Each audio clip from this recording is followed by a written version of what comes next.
Right, Melina Martinez is our next feature. Melina was raised in the arroyos, mountains and streams of the Sangre de Cristo Mountains, and is of mixed descent with deep New Mexico roots and lineages. A mother of two, wife, and companion of over 32 years, Melina attended the University of Nevada, Las Vegas, where she earned her Doctor of Dental Medicine degree. She's a practicing dentist in Santa Fe, where she resides. Melina has been a poet since grade school and has returned to her first love of writing upon returning to her native mountains. She has published her first book, Within My Shadows, Into My Light, and is working on a second book. Her book is available from Amazon, Walmart, Barnes and Noble, as well as directly from the publisher, Flower Song Press. And Shauna or Monica have put that link into the chat. Maybe we'll put it in again. Within My Shadows, Into My Light by Dr. Melina Martinez, Flower Song Press, and Juventud Press. Please welcome Melina Martinez. Can you hear me well? Yes, very well. Okay, excellent. Well, I am very, very excited to be here, and I haven't done a reading for a little bit. I've been taking some time off, been spending a lot of time training for a triathlon. So today I'm very happy to be here. So I am going to start with something from my debut collection. It's one of my favorites. And let's see.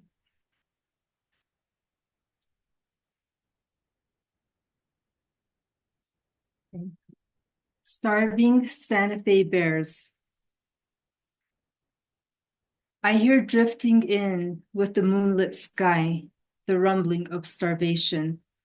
The mistaken rumor of selflessness is carried on the blackened wings of high achievers in hopes of wearing white, dreaming of some deity which was only written in part. Do not starve yourself, yet lest you become ravenous. Do not deny yourself pleasure. It's the food of life. Once starving, you cannot overcome the urge to eat. Self-control will flee. All left is a voracious creature, consuming with reckless abandon, doing what it takes to survive. Thank you. And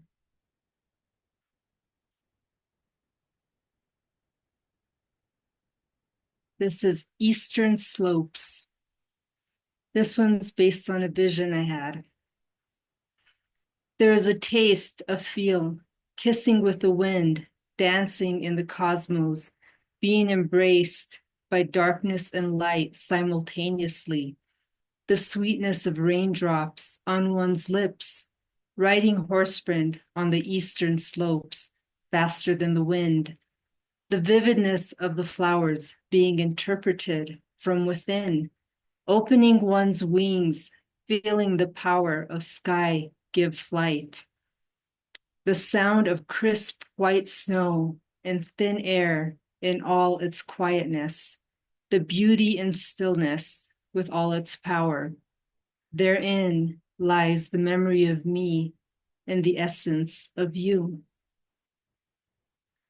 So next, I'm going to skip around and read something that I wrote that was also based on a vision years later after that, but they're linked. So this is one of my newer pieces from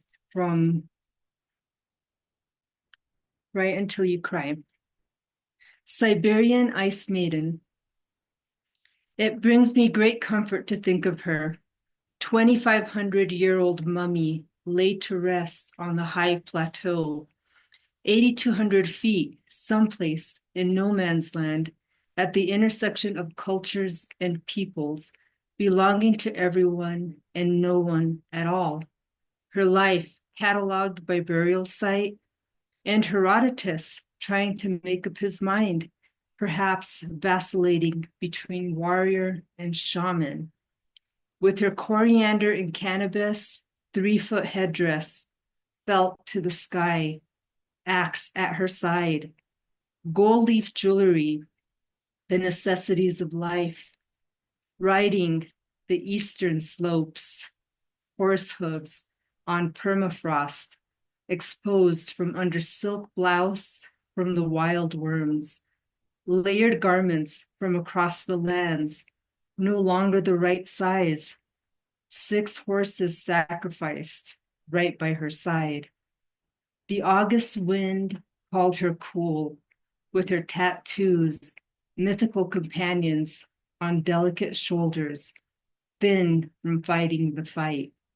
MRI scans on her restless remains, taken from her grave, legs softly curled upon her side, diagnostics peering inside.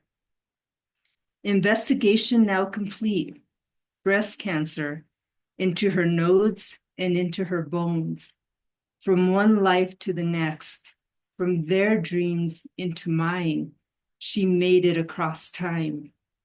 Rising back to life, being cherished, being adored, being loved. And that's actually based on a true story. Look up the Siberian Ice Maiden. She's beautiful.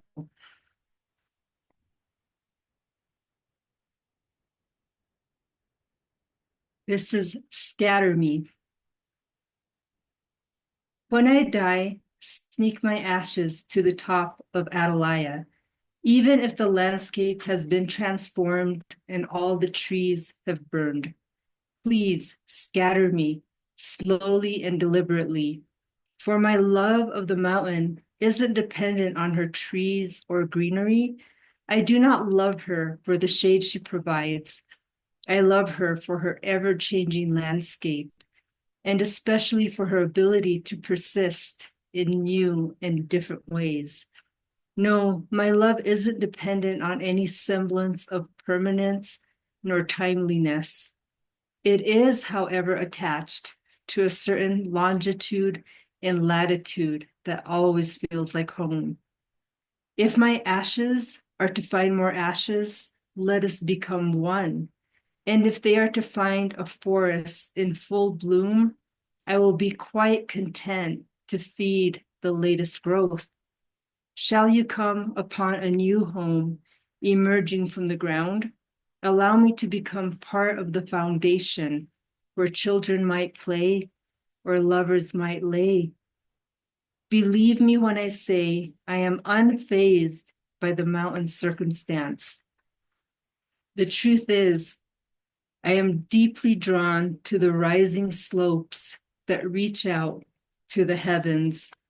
I am captivated by her evolution, and my favorite place of all is to meld with the horizon, where earth and sky combine to gaze upon it all.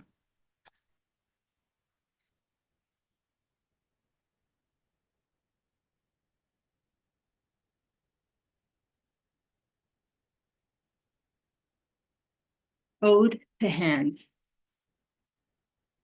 A hand reached down to grab me from where I was drowning deep inside my heart.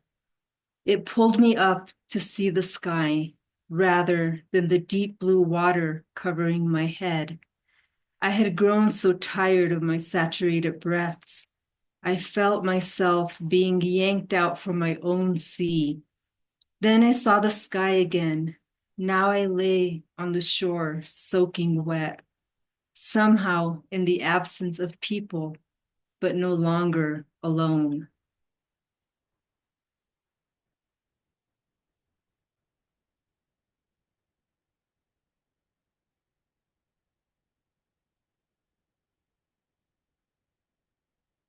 Isaac. Isaac, why do you put the needle in your arm? Why do you want to die? Do you really think the needle from your dentist is more frightening than the one from the streets? Oh, Isaac, I know that you do, but why? Have you failed to find meaning? Was life too cruel? Or was it happenstance? A hit here and there, and before you knew it, you had succumbed? What happened? Do you remember how beautiful you were? Was this intentional? Was life too painful? Or were you just having fun? I'm so sorry for your pain. I can see it in your eyes. You don't have to be ashamed. I can see you. I know life can be brutal. Don't shrink from me. Don't hide. I can see you. And you're beautiful, track marks and all. I wish you could believe it. It's so painful, I know. This little part of you that hasn't given up. This is the part that hurts the most because there still exists the shadow of what could have been or the thought of what could still be. It's not over yet. I wish I could help you. I only have love for you. So much love, and I'm not sure where it goes or if you can feel it. I'm so sorry. Isaac, it's not over.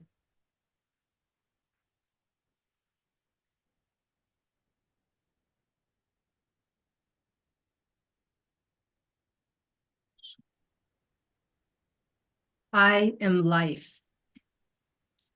You didn't think you would see her again. Well, you're seeing her right now. Here she is, erupting into flames. She is the fire that burns in your heart when you feel more than you can think. When life explodes, she seeps out from the grain on the wood, waiting to be set free from the rings of time that bound her in. She has always been inside, trying to push herself out, to be seen, to be known, to be loved. Like a rose bush, she hurts, she loves, she knows the difference between life and death, and she appreciates them both.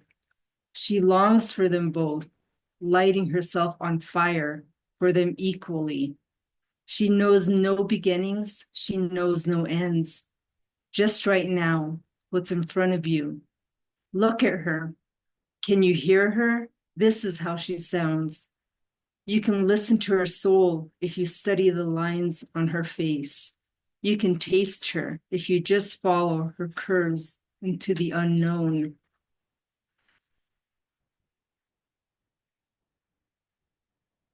All her softness is right there.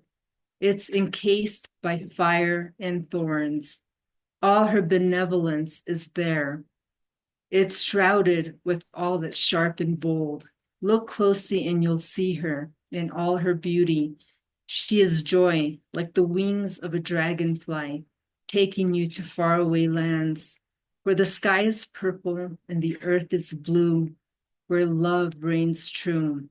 She is you.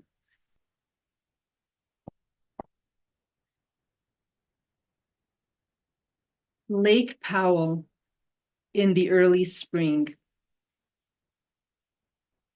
He parked the red Dakota on the mesa.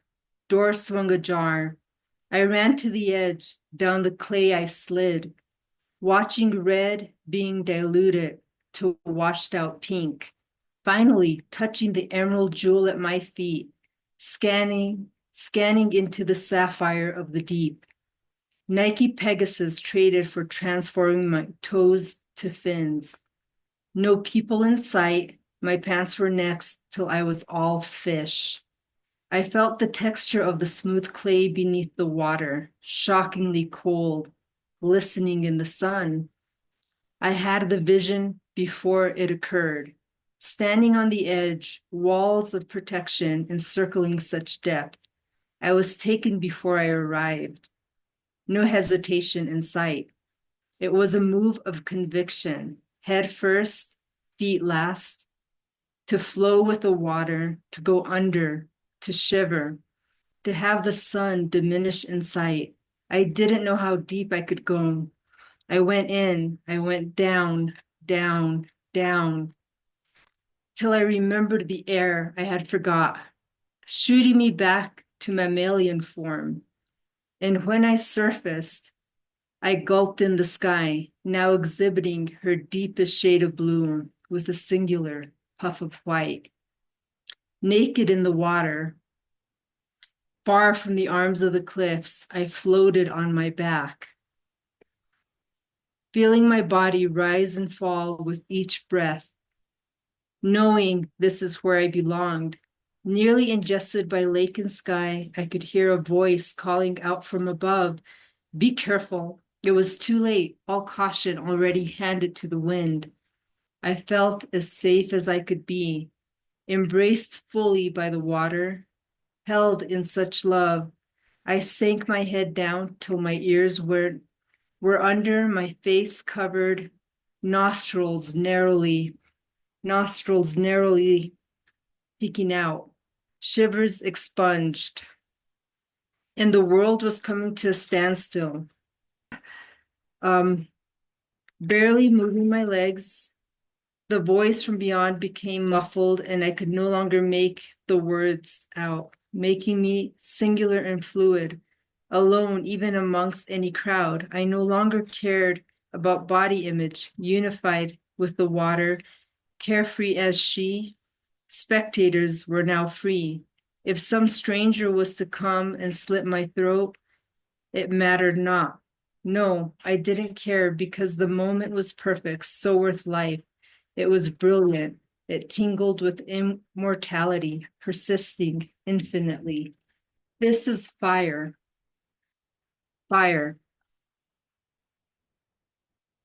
Snow falls silently to the ground, crystal ice inside her window, eyes opened before daybreak, craving warmth, needing to ignite the fire. Fleece-lined denim jacket over pajamas, daddy's boots up to her knees, attentive not to tumble down the stairs, never flipping a switch for sight, instead hunting outside in darkness. Ocotito, juniper, pinon, dry pine. Sunday's Rio Grande sun by flashlight. Separating ads, front page crime, perfect for a clean burn. Kerosene on the windowsill, for amateurs, not I. Only the art of crumpled paper, sticks, separation, togetherness, special specimens deliberately selected to arouse a flaming teepee. One match struck, watching words quickly turn to glowing ash. Dancing flames, igniting pitch, blazing sticks. Fiery pine, then goes the pinon, full combustion, crackling. Mesmerized by the colors, blue, yellow, orange, red, like a rainbow in the dark, fervently painting her skin. Owning this sliver of time, no one yet awake, she slips back to cold sheets, back to dreams, only to wake again, this time to warmth, like it had always been there. Light peeks through the window, the smell of bacon sizzling, Dio playing in the kitchen. Holy diver, her brother makes her eggs to perfection, crispy around the edges, yolky on the inside, a dash of salt, pepper too, served up on a pretty plate, as if she was the princess, like mom might do if she was to wake.